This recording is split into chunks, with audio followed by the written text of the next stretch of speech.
दोस्तों, भारत के तीर्थ स्थलों में 4 धाम बहुत ही विशेष हैं, जिनमें जगन्नाथपुरी का विशेष नाम है। दोस्तों, जगन्नाथपुरी के दर्शन यदि आपको हो जाते हैं तो 4 धाम में 1 धाम आपका कंप्लीट हो जाता है। और कहते हैं कि 4 धाम में 3 धाम में तो आपको दर्शन आसानी से हो जाते हैं, लेकिन चौथा धाम जो जगन्नाथपुरी है वो बहुत ही विशेष है। और जगन्नाथ भगवान की मर्ज़ी के बगैर आप जगन्नाथ भगवान के दर्शन नहीं कर पाते हैं। तो दोस्तों, जगन्नाथ भगवान की यदि आप पे कृपा हो जाए तो आपको चारों ओर जगन्नाथ भगवान दिखाई देने लगते हैं। और ऐसा ही एक प्यारा सा मंदिर मुझे जगन्नाथ मंदिर दिल्ली में मिला। तो दोस्तों, आज मैं आपको दर्शन करा रही हूँ जगन्नाथ मंदिर दिल्ली के। और ये मंदिर बना हुआ है हौज खास में। और दोस्तों, यहाँ मेट्रो स्टेशन भी है, यहाँ पर ओला कार भी जाती है, ऊबर भी जाती है। इसके अलावा में यदि आप बस से जाना चाहते हैं तो थोड़ा 10-5 मिनट आपको चलना पड़ेगा। तो दोस्तों, ये बहुत ही खूबसूरत मंदिर है और इस मंदिर के नज़ारे तो आप देख ही रहे हैं। स्थापत्य कला की बात करें तो इस मंदिर की कला जो है वो देखते ही बनती है। और दोस्तों, रात के टाइम पे यदि आप इस मंदिर पे जाते हैं तो आप इस मंदिर में आसमान जब देखते हैं और मंदिर का लहराता हुआ झंडा देखते हैं तो आपका मन खुश हो जाता है। कहते हैं कि किसी भी मंदिर में यदि आप भगवान के दर्शन नहीं कर पाते हैं तो आपको मंदिर में शिखर के दर्शन करने चाहिए, मंदिर के झंडे के दर्शन करना चाहिए।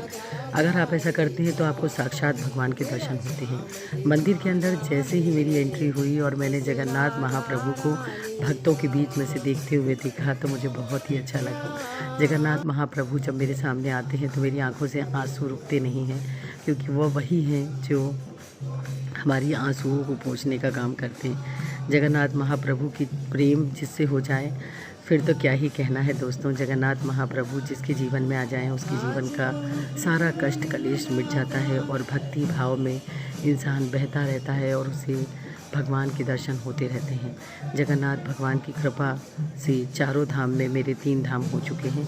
और दोस्तों, ये जो चौथा धाम है जगन्नाथपुरी का, ये मुझे सबसे फर्स्ट में मिला था। और जगन्नाथ जी के दर्शन आप इस समय स्क्रीन पे कर रहे हैं। यहाँ पर हैं जगन्नाथ जी, सुभद्रा महारानी और बलदाऊ जी। कहते हैं कि सुभद्रा जी को समुद्र की लहरों से डर लगता था और उनकी आवाज़ें उन्हें पसंद नहीं थी, इसीलिए जगन्नाथ जी ने वहाँ पर जगन्नाथ रूप में दर्शन दिए। और जगन्नाथ महाप्रभु बलदाऊ के साथ वहाँ विराजमान हुए और अपनी बहन को उन्होंने बीच में बैठाया। कहते हैं कि इस मंदिर की विशेष मान्यता है और जगन्नाथ महाप्रभु के लिए एक लाइन कही जाती है, जगत पसारे हाथ जगन्नाथ का भात। यहाँ पर भात का प्रसाद मिलता है। और दोस्तों, यदि आप यहाँ पर भंडारे में भोजन करना चाहते हैं तो रात्रि में 9 बजे से 10 बजे तक और दिन में 12 बजे से 3 बजे तक यहाँ पर भोग प्रसादी मिलती है। आप जब भी जाएं ज़रूर खाएं। यहाँ पर सभी प्रकार की देवी देवताओं की मूर्तियाँ हैं, गणेश जी हैं, महादेव हैं, एक बेलपत्री का बहुत बड़ा पेड़ है, दुर्गा जी का मंदिर है। और दुर्गा जी के 2 विशेष नाम हैं, एक विमला एक कमला। और इस मंदिर में भवन जो है वो ऊपर सीढ़ियों से चढ़कर जाते हैं और फिर उसके बाद जगन्नाथ महाप्रभु के साथ सारे ही देवी देवताओं के मंदिर आते हैं। और जब देवी जी के पास जाना होता है तो थोड़ा नीचे जाकर आपको देवी जी के दर्शन होते हैं। और ये देवी जी का नाम है तारणी भवानी माता। और कहते हैं कि ये माता रानी लक्ष्मी का ही नाम है।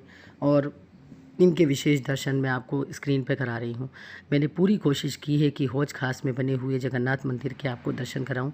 दोस्तों, इस मंदिर में शाम के समय में विशेष रूप से भजन होते हैं और ये भजन यदि आप सुन लें तो आपका मन प्रसन्न हो जाएगा। मैंने थोड़ी थोड़ी झलकियाँ दिखाने की कोशिश की है। दोस्तों, अगर आप मेरे वीडियो में नए हैं तो सब्सक्राइब कीजिए और अपने दोस्तों को शेयर कीजिए और कमेंट बॉक्स में जय जगन्नाथ लिखना बिल्कुल ना भूलिए। मैं आपकी हाजिरी यहाँ पर ज़रूर लगाऊंगी। और जगन्नाथ मंदिर दिल्ली में हौज खास में है और आप यहाँ जाना बिल्कुल ना भूलें। कहते हैं कि जगन्नाथ महाप्रभु आपको दर्शन देते हैं और आपको आसानी से चारों धाम के दर्शन हो जाते हैं। और जगन्नाथ महाप्रभु जहाँ भी हैं वो हमारी पुकार सुनते हैं और हमें दर्शन देते हैं। बोलिए जय जगन्नाथ।